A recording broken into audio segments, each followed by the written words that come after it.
We're going to move on now because we've got Fraser joining in with us. Fraser, thank you very much for coming in today. Fraser Cain is the publisher of Universe Today and a pioneer in online space news. In addition to co-hosting Astronomy Cast, he is also the host of Fraser Cain's Guide to Space YouTube series with nearly 300,000 subscribers, and can be found to finding new ways to leverage the internet to get science into people's hands and minds. Fraser, welcome to our virtual GA. Thank you for being here. Thanks for having me. You can all hear me okay? Yeah, I think we've got you clear. You were going to be talking today about this is obviously a very contemporary issue because astronomers are talking about this around the world. Is it going to impact our research? And that is mega constellations of satellites. And I've seen pictures go online of people just like with streaks of satellites through their long exposures, and wondering, is this going to kill our ability to research the world? Are we being removed from the universe in some way, even though at the same time, creating this new space technology? So I'll yield the floor to you. Thank you so much. All right, so before we go, I just want to make sure that that you can see. I'm just going to shift over my view. You should see a telescope. Sorry, you should see the top of a rocket there. Does that work for everybody? We've got you. Yep. Okay, great, awesome. All right. So thanks everyone. Of course, as you mentioned, I'm the publisher of Universe Today, a proud Canadian space communicator. I've been doing this job for 20 years. And over the last couple of years, we're hearing more and more about these new mega constellations of satellites that are going to be providing internet at rates and latency levels which are far better than anything that we've ever seen before, pretty much reaching what you can get with bandwidth from, say, fiber optic and cable, but available to the most remote parts of the world. And of course, for many of us living in Canada, that just sounds exciting. My parents have just been desperately trying to get internet faster than dial-up speed for about 20 years now on this small Gulf island here on the west coast of Canada. So the one that you've probably all heard of is SpaceX and their StarLink constellation. And they announced this a couple of years ago and moved very quickly to actually start launching these. Yesterday, and this is where I'm going to give you the first little video, we saw the 8th launch of StarLink. This contained 57 Starlink satellites, 3 additional satellites that come from another operator that we're riding piggyback. So at this point now, I think we're somewhere in the order of close to 500 satellites up in space. Over the course of the next year, Starlink is planning to launch upwards of 1,440 satellites, and they do these in these batches with their Falcon 9 rocket launching 60 at a time. Each one goes in this really bright trail that is quite obvious to see for astronomers as they watch these go overhead. And in fact, I've seen one myself. I'm sure many of you have gone outside and actually watched this trail as they go overhead.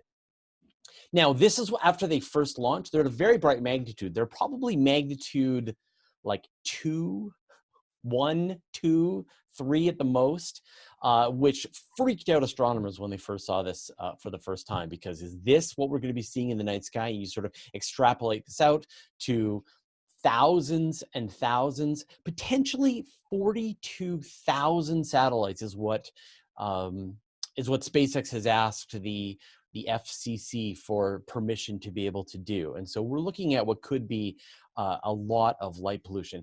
Now, the way these actually work, as they launch in this big trail, and then they slowly raise their altitude up until they reach their final operational altitude of 550 kilometers. Also, as they're going up, the position of their solar panel is positioned in a way that's very reflective back to Earth. And then they sort of change the position of the solar panel as the satellite rises to its final operational altitude. And now that we're many months into this process, astronomers have been able to measure quite accurately, and we're seeing that the brightness of these satellites is about 5th magnitude when they're in their final operational orbit. And it's a little more complicated than that, because you know, whether or not you can actually see these satellites depends on whether they're being illuminated by the sun. And of course, during the summertime here in Canada, we get these very short nights. The sun doesn't go too far below the horizon. And so even at this very low altitude of 550 kilometers, these Starlink satellites are going to be illuminated for pretty much their entire pass. Then in the wintertime, the situation is completely reversed. The satellite is in twilight only for a tiny little bit. It's only visible right down the edge of the sky, not visible, won't impede astronomy at all. But needless to say, once these satellites started to orbit, started to see the brightness of it, astronomers were incredibly concerned. The problem is that right now, there are about 700-ish objects that are going through the field of view on an average night for astronomers. With Starlinks, you're looking at thousands, potentially tens of thousands. It's been estimated that just this first batch of about 1,440 satellites is going to cause a 9 times increase in satellite-based light pollution for both astronomy data and, of course, astrophotographers. And I'm sure you're all familiar with this. I know I am. When I take pictures of the night sky, I often get a satellite trail passing through my image. For me, it's an annoyance. I throw that frame out, or maybe I will use multiple frames, use some data analysis to be able to remove the noise and focus on the data. But for astronomers, when they're capturing images of fairly faint objects, you can get a star trail passing right through the thing that they're attempting to study and essentially ruining all of that data. And so for the astronomers, professional astronomers doing this work, a bright 5th magnitude pass right through their data, right through the galaxy that they're studying, is just this incremental loss of data that's happening. So what do we do about this, right? Starlink, so I'll show you the configuration. I'll show you what the problem is with these things. So here is what the Starlink satellites look like. They have this flat, almost look like a, like a Xbox down at the bottom with this solar panel that extends up at perpendicular to the Earth, and from the ground, that solar panel is actually not that bright and not that reflective. The thing that is actually very reflective is the spacecraft part itself, especially the underside of it. As the sunlight is coming in from the side, it's bouncing off the bottom of the satellite, and then it's making the satellite brighter than it should be. So with this response from the astronomical public, SpaceX jumped into action. I say this a little facetiously, and began to carry out a conversation with astronomers. Of course, this has been described in many cases that the horse has already left the barn. There are already hundreds of these satellites in orbit.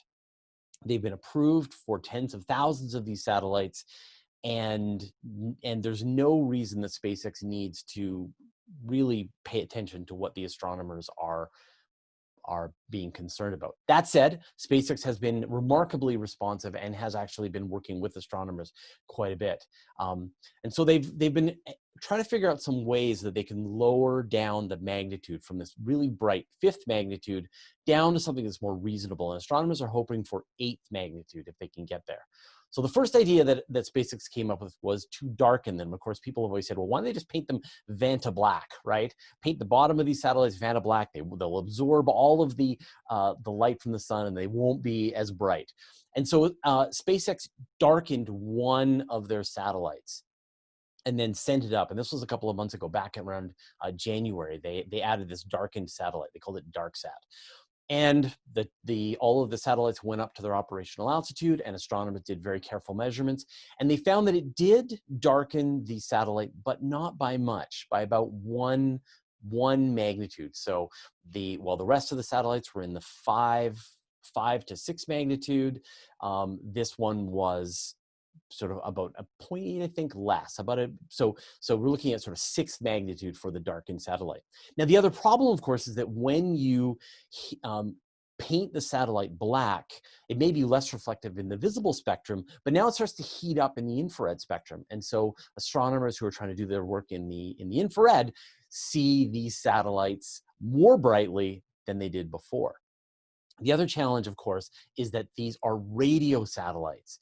And so radio astronomers are the ones who are probably getting the worst hit than all of the fields of astronomy, because they see these things as bright radio sources, not reflected from the sun and the moon. They are actually seeing the bright radio sources that are coming off these satellites as they're passing overhead. And in fact, radio astronomers have been battling very bright radio observatories in the past. There were some that were so powerful that they could actually burn out the sensors on the radio telescopes. So they had to work with, and it was like meteorological satellites that were doing this. So astronomers had to work with some of these satellite observers to make sure that they weren't actively broadcasting as they were passing over the radio telescopes. So what impact that's going to have on radio astronomy is still kind of up in the air. So then SpaceX went back to the drawing board, since that wasn't enough of a darkening, and they came up with a new technology that they're calling VisorSat. And I will show you what these look like. Here, the VisorSats use it's kind of like on a car, you know how you will like fold down your visor inside your car to stop the sunlight from hitting your eyes. So these will fold up on the spacecraft once it reaches its operational altitude, and they will position themselves to block the sunlight that is coming towards the satellite and stop it from bouncing off and going back down towards Earth. And I guess they will change their position depending on where the sun is and what the altitude of the satellite is. So the last batch launched just I think about a month ago, no, a couple of days ago actually, sorry, a couple of weeks ago. And they included one of these VisorSats in the launch. And the expectation is that they're going to be a lot more effective in blocking the magnitude. And the hope is that they will get them even closer to that 8th magnitude. Now, the big problem, of course, is telescopes like the Vera Rubin Observatory. Obviously for us, regular astrophotographers, even for a lot of professional astronomers, removing star trails from their images is part of the work that they do. But you have something like the Vera Rubin Observatory, which is going to be taking very long, wide field, very fast exposures of the sky. It's going to be taking images that are like going down to very dim magnitudes, and it's going to be taking images of the entire sky every couple of nights. And by their estimation, especially during the summertime for the Southern Hemisphere, they're going to be having multiple StarLink passes going through every single image that they have. And of course, because the Vera Rubin Observatory is looking for events that are very rare, like supernova explosions, asteroids, comets, things that are moving and changing, you often only get one shot at seeing the data, and then a couple of days later, this image is gone. So these are the kinds of telescopes that are most concerned. Now, the reality, of course, is that this is just the beginning. We have entered an entirely new age of satellite megaconstellations. Starlink with its 42,000 is just the first. There's another company called OneWeb, which I guess just filed for bankruptcy, fortunately. But they're planning, they already have many satellites in orbit. They're planning hundreds more as well. And these operate at a higher altitude. So while the Starlinks are only visible for part of their pass, these are expected to be passing overhead for the entire pass, wintertime or summertime. And then, of course, we're looking at other companies. Amazon announced that they're going to be launching their own mega constellation as well. And of course, like Starlink, Amazon is connected with Blue Origin. Blue Origin has its own rockets. So they're going to be able to launch, again, thousands, maybe even tens of thousands of satellites for fairly low costs as well. So I think there are now at least a half dozen, closer to 10 satellite mega constellations planned, not to mention what's going to be coming out of Russia and of course China, which is probably going to need to set up its own completely separate satellite mega constellation for its own internet, because it's not going to be willing to interoperate with the constellations from the rest of the world. So the point is, here we are in the middle of 2020. Of course, some of us as Canadians are looking forward to being able to finally access high-speed internet for the first time, while others are sort of bracing for impact this mega constellation that's taking away the night sky. Originally, a lot of people were very concerned that when they looked into the sky, they would just see this grid of satellites, like we're living in the Matrix. But now it really looks like, with even just the default brightness of these telescopes, the necessity that you have to see them during, say, sunset, sunrise in the wintertime, or at very high latitudes, they're actually not going to be that bright, and most of us won't see them, and especially when most people live in large amounts of light pollution. And so I think from an astronomer's point of view, especially from the astronomy community, the reality is that these are not going to be good. Like, unless you're running a remote observatory and you want a way to get your data off of your telescope very quickly, Starlinks are going to be a net loss for you. But the reality is that only half the people on planet Earth have access to telephones, internet service right now today. And that's made up of about 5 million cell phone towers that are located around the planet in the highest density areas of the world. To bring that other half of humanity online is going to take another at least 5 million cell phone towers, probably an order of magnitude more than that. Not to mention laying fiber optic cable through sensitive marine environments, digging up tunnels to lay more cable. And so as our world enters this time when we are more and more dependent on the internet, literally to get jobs, to find our education, to connect with loved ones, to just be a part of the modern civilization, we are going to be needing the internet. And the traditional ways cause possibly an even greater environmental issue. So I have no answers today. I just have sort of the terrifying reality of the satellite mega constellations that are coming. I think for most of us, they won't have that much of an impact, but definitely for the kinds of science that people want to do, it's going to be an issue. Now, I actually got a chance to talk with Elon Musk on Twitter, and I said, so free space telescopes for everyone? And he said that would be the dream, that he would love to be able to supply more space telescopes into the future. But of course, the reality is that here on many kinds of astronomy require ground-based telescopes. There's nothing like being able to breathe the atmosphere while you walk over, swap out the instruments on your telescope, and continue your observations. We can upgrade them, we can adapt them, we can develop new technologies and iterate here. So there will always be a place for ground-based telescopes. And of course, we've already seen with the rise in airlines, the rise in light pollution, that every day that goes by, more and more of that night sky gets taken away from us. And unfortunately, this is just going to be a balancing act that we're going to continue to do for the future. So as an astronomer who lives in Canada, who wants to live sort of in a rural area, I'm excited about StarLink as a way to access the internet, to be able to do my broadcasts, be able to share my data, to be able to learn. And then at the same time, I'm frustrated at the continued loss of our night sky. I am just the very embodiment of ambivalence. So that was what I had prepared for this, and I wonder if any of you had some. I saw some questions pop in, so I'll be glad to talk about that now. Yeah, Fraser, one of the questions comes from Emma that was in our chat list, and they, I think, asked like a really pertinent question: is what about the long-term space junk? Right, we're already worried about space junk. We're about to put thousands of other orbiting potential pieces of junk in the sky. What happens? What about the space junk? Yeah, well, so that's the good news for these satellite mega constellations that are flying at such a low altitude. So when they're flying at about 550 kilometers, they are partly in the atmosphere itself. It's the same problem with the International Space Station. And so they are constantly being buffeted by the atmosphere from the Earth. And so they actually will only last for a couple of years before they re-enter the Earth's atmosphere on their own. They require constant thrusting to be able to remain at that altitude. And so they're all equipped with with a krypton ion engine that allows them to maintain its orbital altitude. And so this is part of the expectation that SpaceX is going to have, is that they're going to be deorbiting these satellites constantly and replacing them with better technology, newer versions into that same operational altitude.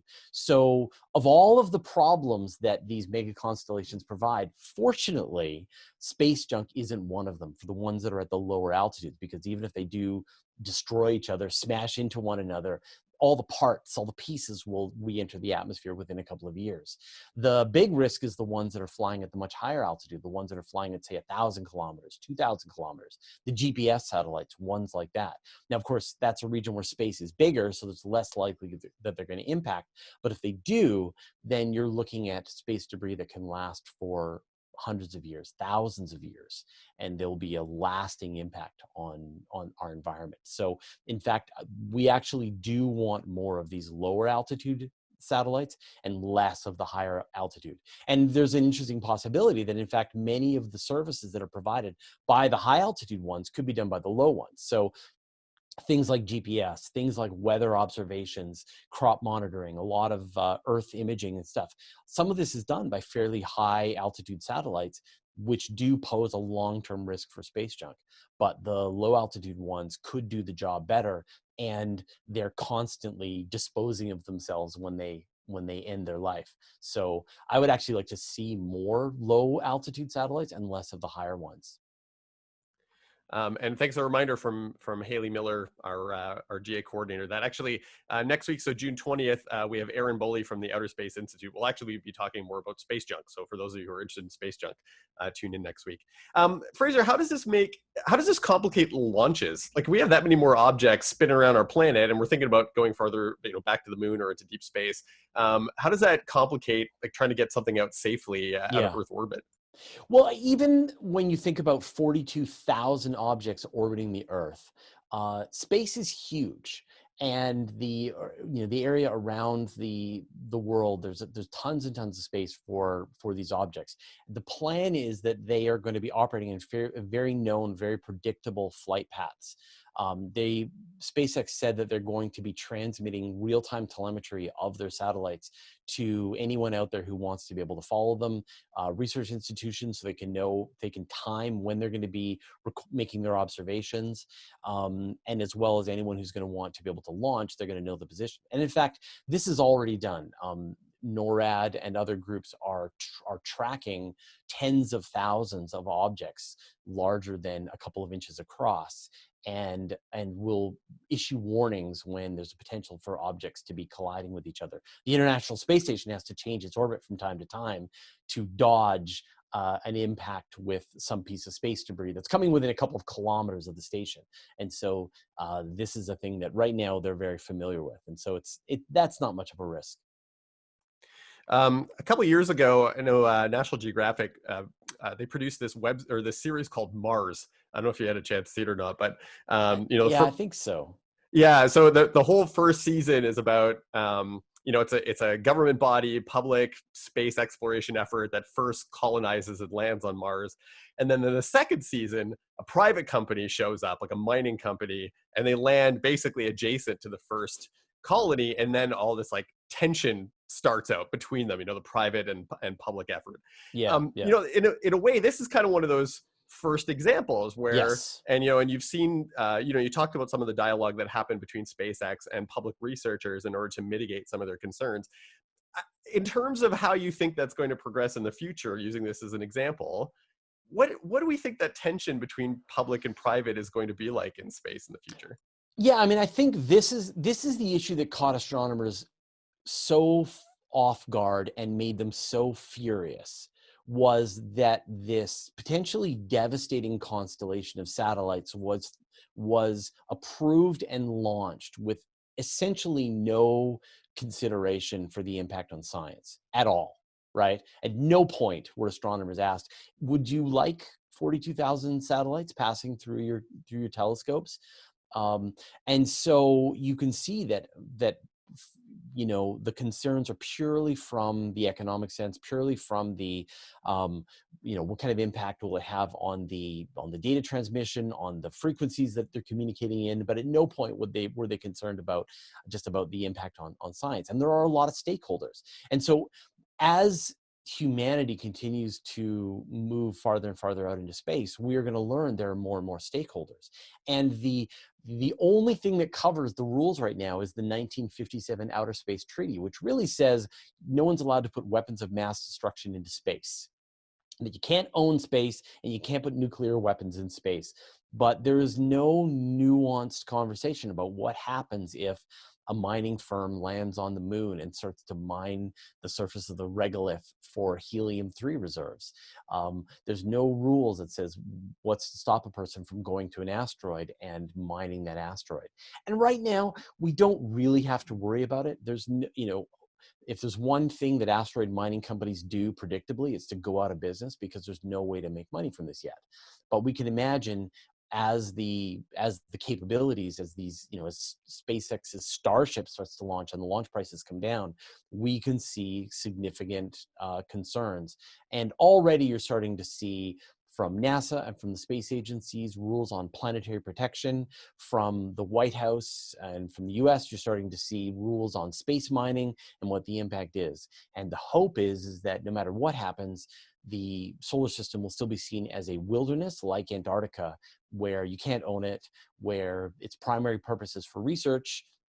And even if you do try to put any kind of facilities out there, it's still for the public good. You have to share your facilities with other astronomers and explorers. So right now, I think things are moving in the right direction, but mostly because it's so difficult.